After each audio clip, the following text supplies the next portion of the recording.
Alright guys, so today we're going to talk about a tanky paladin build. This build was introduced to me by Lizard, so I'll have his shout out to him. I'll have his link to his Twitch page in the description below. And basically, we're going to go over uh, all what makes this build and how you can push with this build. Basically, you can see here I'm at wave 415, and I'm pretty tanky. This is really one of the easiest build to push with right now. It is not the fastest, but it is definitely one of the tankiest you can get right now. So without further ado, let's go right into it. All right, so let's go over the skills right now. Basically, what this skill does is you do your damage with vengeance, um, and you have everything else that is pretty much support. So you have volatile reversal that's going to give you attack speed. You have abyssal echoes, which is going to boost your damage stats, damage over time, and melee damage tremendously. You have Sigils of Hope, which is going to be more tankiness and more block, and Holy Aura, which is more tankiness. So two tankiness skills and two DPS skills with your main damaging skill. So it's pretty balanced. I mean, the build definitely is not balanced, but the the skills here are balanced. So volatile reversal. First of all, you want to get this because whenever you're gonna kill mobs, you're gonna get some cooldown back, so you'll be able to stack even more attack speed and movement speed. You want to get the global attack speed here, because for each attack you're gonna recover health and mana. This is very important. You have catching up movement speed. This is gonna be for the cooldown. These two here. So with this one you don't recover health anymore, and with this one you don't recover mana anymore, but you get big cooldown. Here you have another cooldown recovery speed, but you have reduced health regen while volatile reversal is on cooldown. But you don't really care about health regen, so I mean you could care, but in our case we don't care. Cooldown is more important, and we have here additional reversal time. So you travel back in time, it's twice as long. So usually it's 2 seconds. With this one, it's going to be 4 seconds. So all your buffs are going to last longer. You get these for procs, and then you get this one for proc as well. And you proc in a larger area. So that is it for volatile reversal. Sigils of Hope. So Sigils of Hope, there are a couple of ways to go about it. One way for sure is you want to go and grab this one, block chance per active sigil. Because our build relies on block so much, we're going to have over 90% block with this. You want to absolutely get this. So for here, you go for armor per active sigils. So basically, you go for the minimum everywhere. Sigils last longer. You provide twice as much health regen from your sigils, and then you have your block and block effectiveness per active sigil. Sigils are these little things around you, and they increase your block with that. So that's pretty straightforward. You get this one for an additional active sigil, and then I use this one more active sigil as well. So what this does, it gives me more block. I could decide to go for something else. You could go for like sigils on kill, so you don't have to really think about casting them all the time. And each time you use this actually, if you have this node here, it will actually heal you. So it can be pretty good in certain situations in combination with this passive here, Divine Essence. I just realized that I don't have this one. I don't have this one, and I use Divine Essence. So this one is pretty much. I should probably not use. I should probably not use this. Anyways, if you want to use Divine Essence, use this one. But I went for the more block. So more block, mana efficiency, and healing per active sigils. Uh, if you're not going for the extra one, you could go for damage here. You could go for the instant cast, and you could go for even more damage up here. But this is how I built it. So the extra point you can put between sigils last longer or more armor. All right, then you have Abyssal Echoes. Abyssal Echoes from just the base skill does damage over time. That's not what you're looking for. What you're looking for here is this: melee damage and global damage over time. This is the important one. You want to have 4 here, and you want to have the recast, so it casts more than one time whenever you cast it. So I only cast it once, and you see that it casts after that. When you hold this and you cast it on cooldown, it will stack an incredible amount of damage increase, melee damage and damage over time. So that's why this is so good, because you don't have to invest that much in other damage increases other than this one. So you go here for the extra cast, you go here for the global melee damage and global damage over time, and then you go for whatever you feel like it. So this is mana efficiency and this is less cooldown. So if you have too much cooldown, if you have too much reduced cooldown, you will spend too much mana. You won't be able to sustain it. So you want to have a nice balance between this and this. Ideally, you might want to go higher on this to get more damage, but for me, my sweet spot is 3-3. And then I go for the Pull of the Void. This will pull all enemies that are within your area here are going to be pulled to you, so you're going to be able to hit them really easily like this without having to move too much. So some people like it, some people don't. I like it, so I was using it for my run, and I think it is I think it's a matter of preference, but it can be really good if used correctly. And then you have this one, which hits in a larger area, and it gives 40% mana efficiency. No longer chains. This will help a little bit on lag on FPS. So that is it for Abyssal Echoes. Then we have Holy Aura. Holy Aura is really good. One of the best nodes for this is going to be this one. Holy Aura grants you and your allies ward when blocking attacks. So you have over 90% block. You gain 21 ward on block. With this one, you get health on block as well and block effectiveness. This is just really, really good. So whenever you use Holy Aura, it basically doubles all what this gives you. So this will give you 150 LA prot, poison protections, more LA here, ignite chance, and attack speed. You actually want to go for 4 points in here. So it's going to be 4 points in attack speed, and then 3, 4, 2 here, and then between these two, you can switch however you want. If you need more elemental prots, or if you need more poison protections. So the choice is up to you. But basically, this is all a passive buff, and when you use it, it doubles the buff. So it's going to double your attack speed that you're gaining. It's going to double your elemental protection that you're gaining, and all that stuff. Really, really good. And then you have Vengeance. Vengeance, you want to go for damage here, damage here.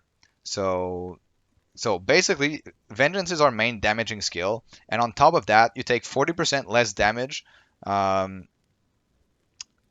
It says, if Vengeance successfully hits an enemy and you take a hit in the next 2 seconds, you will riposte, taking 40% less damage and striking at a nearby enemy.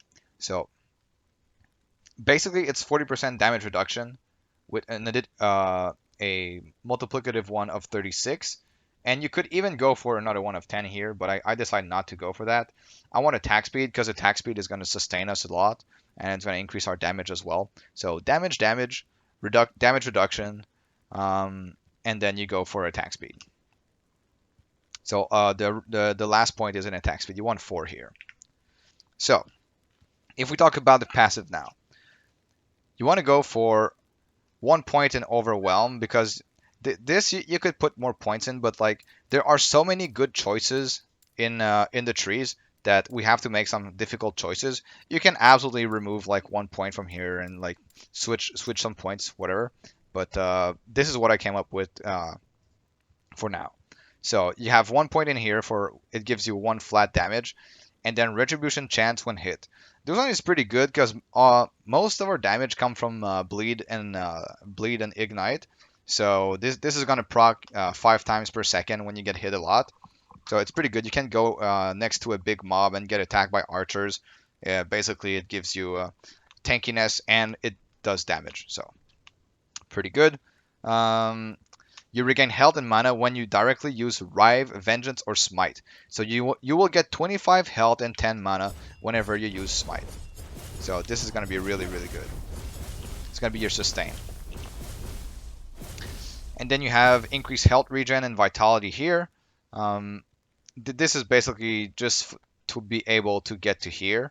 I need to put points in there. And you get block chance and block effectiveness. We're going for max block, so this is pretty good. I don't go for this one here, health gain on block, because it's only a 25% chance. So it's basically whatever stat you have here, it's divided by 4, so it's not that good. And there are many more better nodes to take. In the Void Knight tree, you go for Temporal Corruption. This is flat damage, always good. I go for 5 points in Void Blades because it's also flat damage. And the rest of the points go into the melee damage leech. So this is going to be even more sustained for you. In the Forge Guard tree, I go for 2 here because we need to reach this one. You go for block chance and block effectiveness. And this one is the broken one, which is probably going to get nerfed. Rallying block. You have additional armor and ally prots for each hit you have blocked recently. So this has no limit. You can stack up to like 100,000 armor and prots. It's just really crazy. It has no limit. As long as you're getting hit, like the more you get hit, the more tanky you get. So as long as you can survive those first hits, you will be fine. And then you have increased armor on potion use and increased chance to find potion on potion use. This one is really good. By the way, most of our build uses a lot of on potion use stuff because it is just so OP. Armor on potion use, potion find, increased void and necrotic protection, ignite on potion use. Everything on potion use is really good. I would even like to have ward on potion use if I could, but I don't have it right now on my gear. And then we have the Paladin tree. We go for 8 points in here for LA Prots, 24%, really, really good.